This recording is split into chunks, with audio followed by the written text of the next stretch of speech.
May 5th. This is Jane Rust, and I'm going to be interviewing Jean Gilley.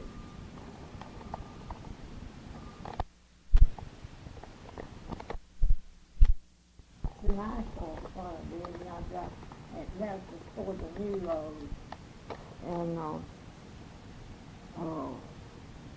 it was open and they ran and sold the product, and I'd have people ask me to give them some meal and flour, and because they knew I went that road, and I did, and I don't know what happened. They sold it, and it just stayed idle there until this Mr. Brady took it over. And as far as I know, that's the story as far as I'm and of course I've heard. What I know is what I've read about it from a historical point is probably what I've read and heard. I remember meeting with you at Barry Ann and Laughlin's house. Yeah. Yeah, I remember that. Yeah. And you wanted us to get interested in trying to save the mill? Yeah. And we got someone from Tennessee, I don't know, Tennessee Commission, Historical Commission, the state, to come out there and talk to us. And it had been transferred. Mr. Lawrence, I can't think of his name, had bought it, but he wouldn't do anything with it. He wouldn't do anything about it as far as developing it. And he said it was up for sale, but you never could negotiate with him. Mr. Epperly? Epperly, yeah, Mr. Epperly, that was his name.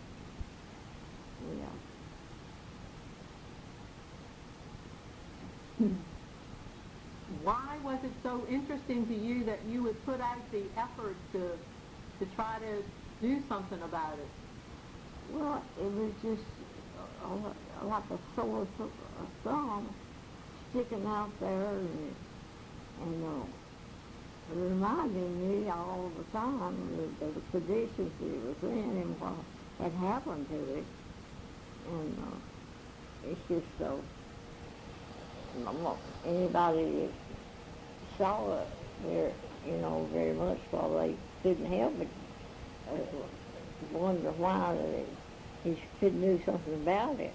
But what little effort we put forth, it kind of fell through. And Mr. Epperly, he wanted to develop it into something like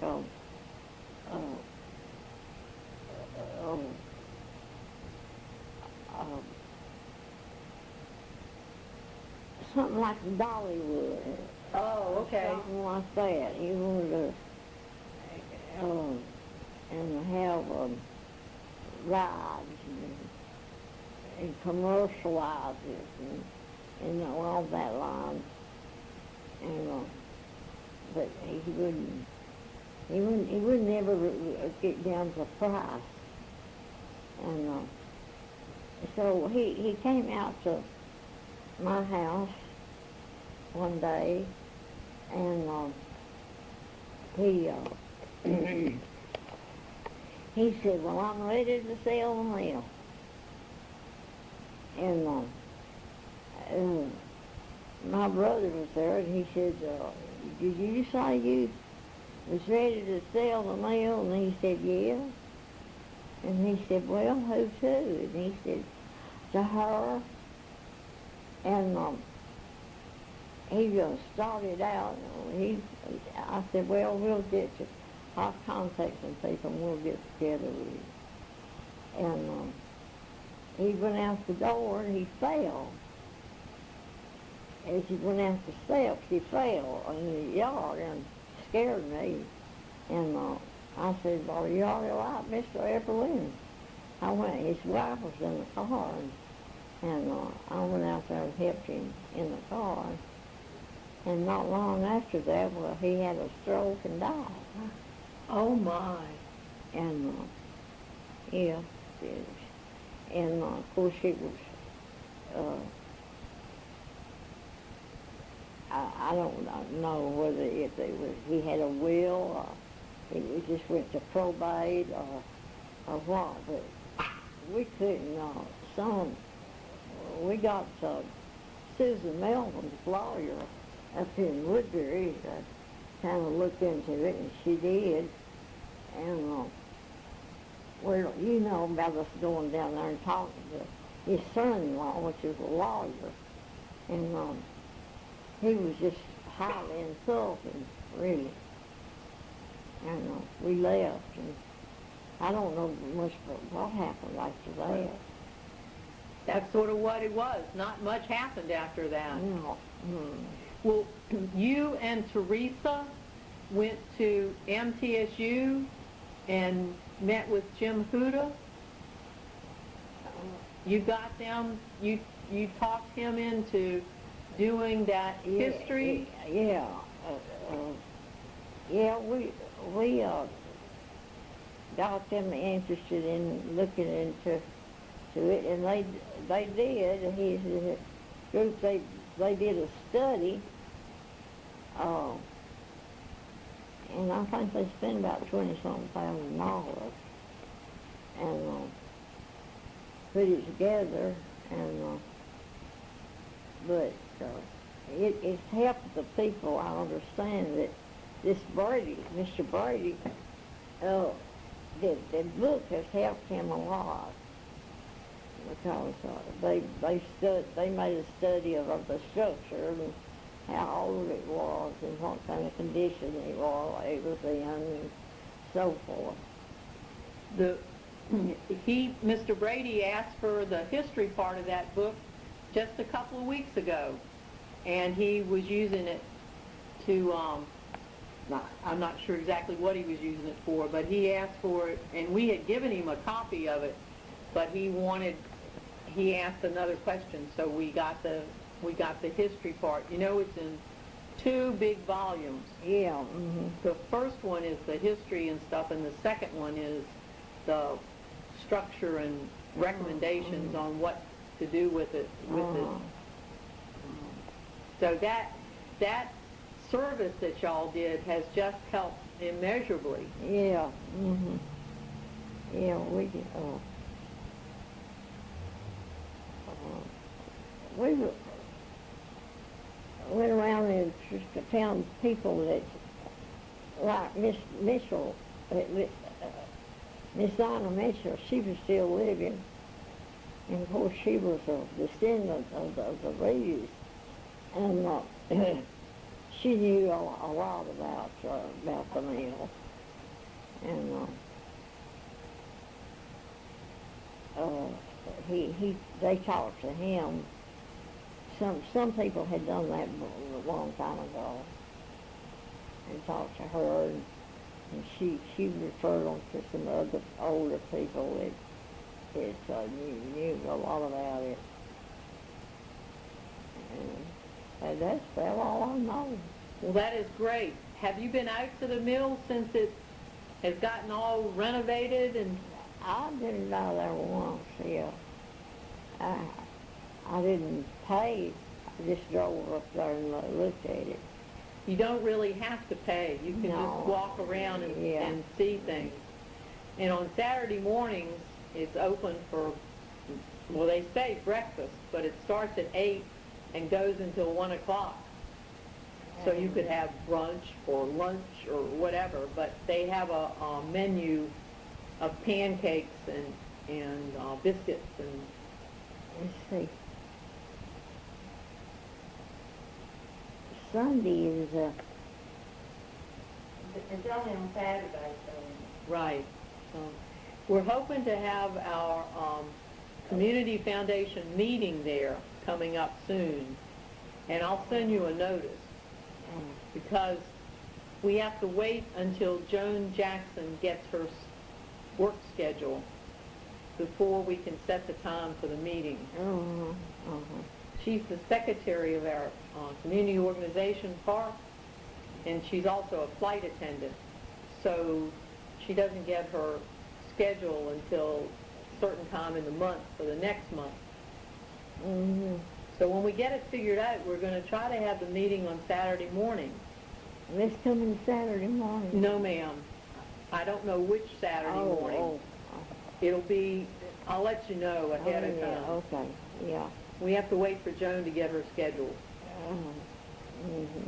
Don't we sound very cosmopolitan that we have to wait for an international flight schedule Yeah. to figure Yeah. out?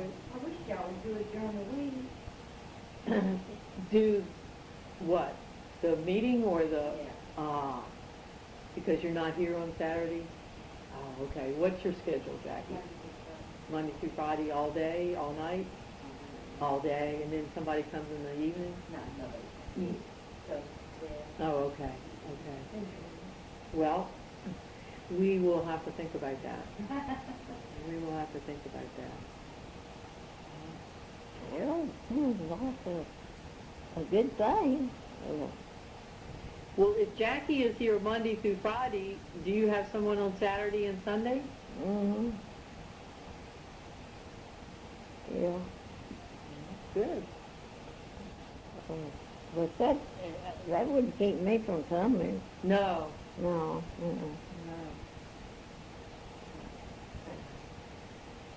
You might even talk Jackie into coming. I'll take you.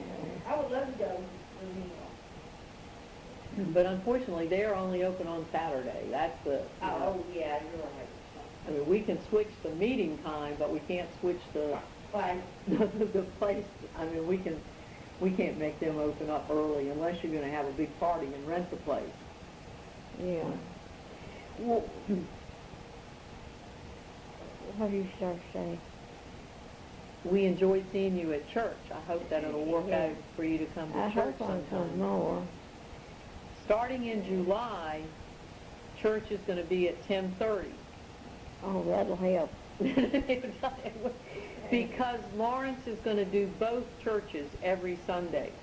And so he's going to do Milton at 9 o'clock and then give him time to drive to Cripple Creek, and then he'll do Cripple Creek at 10:30. Oh, well, that's great. So that'll be easier for you to Yeah, it's hard for me to get up and get ready. and get out there by Get 9 out o'clock. by 9 o'clock. I know, even when we don't start on time, it's still hard to do. Yeah, Right. yeah, Right. yeah. Well- I was coming last Sunday and got almost dressed, and it was raining so bad I just couldn't get out in there. Right. I don't blame you. And that was wise. Mm-hmm. This Sunday is Mother's Day Yeah. and the second Sunday of the month, and when we have breakfast at church at 8 o'clock, so that'll really be early. But the men are cooking pancakes for The Mother's minute, Day. Okay. So, That'll be good. but I don't know, once church starts at 10:30, when in the beginning of July, then Sunday school is going to start at 9, so they probably still will have breakfast at 8. I guess that'll, the second Sunday of the month. Mm-hmm. But anyway. Well, I need to go on continuing with my errands around town, Yeah. so I'm going to say adios, because today is Cinco de Mayo or Yeah. something, so we can do. Yeah, I'm glad you came on by. You look great, Jean. Oh, You well, just thank look you. great. I take, she takes good care of me. Oh, thank you. Yeah, Well, I'm Sure. glad that you have such a nice person to be with you. yeah, that means a lot. It does. It does. And you're a special person, so it all works out all around. All around. Well, thank you. You're welcome. And I hope I it... can contribute anything. Yes, you did. Yes, you did. And I hope to see you pretty soon then. I wish I could run that meal. I used to own a restaurant. Well, I grew up in a restaurant. I would love to. Well, they would love to have somebody run a restaurant there more full-time than just this breakfast thing, I think. Well, you talk to Tom Brady. You can call 563-MILL, and, I mean, he has his own numbers, but that's the one I've got memorized, 563-MILL, and they will tell you how to get in contact with him. Oh, that would be good. That would be good. Great. Yep.